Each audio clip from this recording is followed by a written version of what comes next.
Good evening friend, কি খবৰ আপোনালোকৰ? মোৰ খবৰ ভাল। আজি যাবলৈ ওলালোঁ চিকেণ্ডৰ মুভিখন চাবলৈ। মিষ্টাৰে লৈ গ'ল, কাৰণ মিষ্টাৰে মুভি নাচায়, সেইকাৰণে মই আৰু প্ৰিয়ংকাই চাম। আহিয়ে প্ৰিয়ংকাক ল'লোহি। প্ৰিয়ংকাৰ ছোৱালীজনীও নাচায় বাৰু, তাই আৰু পল বাপেকৰ লগত থাকিব, আৰু মই আৰু প্ৰিয়ংকাইহে চাম। তাত আহি পালোঁ আমি বাইপাছত থকা ৰিফ্ৰেছকোত থকা অপেৰা চিনেমা হলত মুভিখন চাবলৈ আহিছোঁ। চিনেমাখনৰ কথা মানে বহুত শুনিছোঁ, ভালো শুনিছোঁ, বেয়াও শুনিছোঁ, কিন্তু চাই পেলাইহে ক'ব পাৰিম কেনেকুৱা লাগিলে। আৰু সলমান খান মোৰ ফেভাৰিট এক্টৰ হয়, আৰু সেইকাৰণে প্ৰায় মই সলমান খানৰ মুভি যেতিয়া ৰিলিজ হয় মই প্ৰায়ভাগ চাবলৈ আহোঁৱেই। ইয়াৰ আগতো মই টাইগাৰ 2, টাইগাৰ 3 মই অলৰেডি চাই গৈছোঁহি। আৰু মোৰ মুভি চোৱা পাৰ্টনাৰ হ'ল প্ৰিয়ংকা। যিহেতু মিষ্টাৰে মুভি নাচায়, খুব টান পায়, আৰু সেইকাৰণে মই প্ৰিয়ংকালৈ ৰখি থাকিব লাগে যে তাইৰ সময় সুবিধা মিলিলেহে চাব যাব পাৰোঁ, কাৰণ তাইও সময় সুবিধাৰ কথা আছে। আজি তাই সময়টো মিলিলে কাৰণে আহি গ'লোঁ, আৰু আমি 2টা বজাৰ শ্ব'টো চাবলৈ, কাৰণ 4টা বজাৰ শ্ব'টো চালে মানে আমাৰ সন্ধিয়া হৈ যাবগৈ, আৰু মিষ্টাৰৰ হয়তো দিগদাৰ হ'ব দুইটাকে চম্ভালি ৰখাটো, কাৰণ ভাৰ্গৱীকো ৰাখিব লাগিব আৰু পলকো ৰাখিব লাগিব।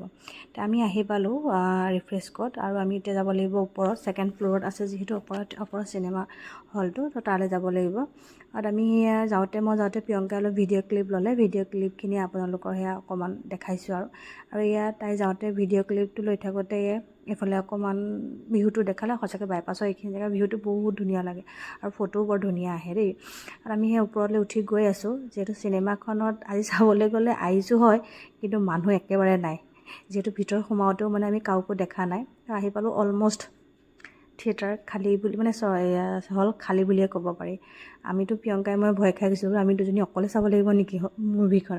কিন্তু পিছত যেনিবা মানুহ হ'ল, খুব বেছিও নহয়, 15-20টামান মানুহ হ'ল।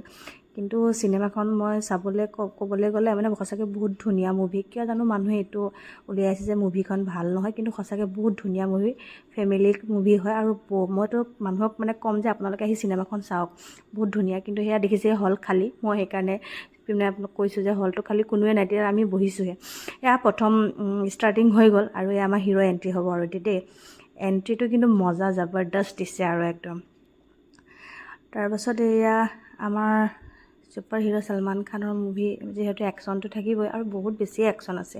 ফেমিলিও হয় আৰু একশ্যন আছে, ৰোমেণ্টিকো অলপ আছে। তেনেকুৱা ধৰি লওক আমি চবৰ লগতে চাব পৰা মুভি। আৰু অলপ 2-3খনমান ফটো মই সলমান খানৰ ৰাখিলোঁ, মই ভাল পাওঁ যে সেইকাৰণে।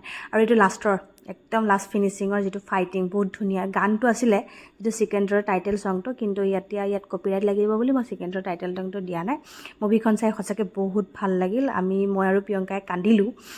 আপোনালোকেও চাব পাৰে যোনে যোনে চোৱা নাই, কিন্তু মুভিখন সঁচাকৈ বহুত ধুনীয়া মুভি। কোনে কিয় উলিয়াই আছে নাজানো, যে মুভিখন ইমান এটা ভাল হোৱা নাই, ফাল্টু মুভি। কিন্তু মই সঁচাকৈ কৈছোঁ যে চাব পাৰে, বহুত ধুনীয়া মুভি, বহুত ধুনীয়া এটা মানে মেছেজ দিব লাগে যে আমি আমাৰ মানে যেতিয়া আপোন মানুহৰ লগত আমি কোৱালিটি টাইমটো অকণ স্পেণ্ড কৰিব লাগে, সেইটোৰ ওপৰতে। আৰু বহুত সেইটো মেইন কথাটো, যেতিয়া তাৰ ওপৰত আপোনালোকে চিনেমাখন চালে ভিতৰখিনি বুজিব। কিন্তু বহুত ধুনীয়া বনাইছে চিনেমাখন, ভাল লাগিল। আৰু লাষ্টৰ ফিনিচিংটো অকণমান ক্লিপ আপোনালোকে ৰাখিলোঁ। আজিলৈ বাই বাই।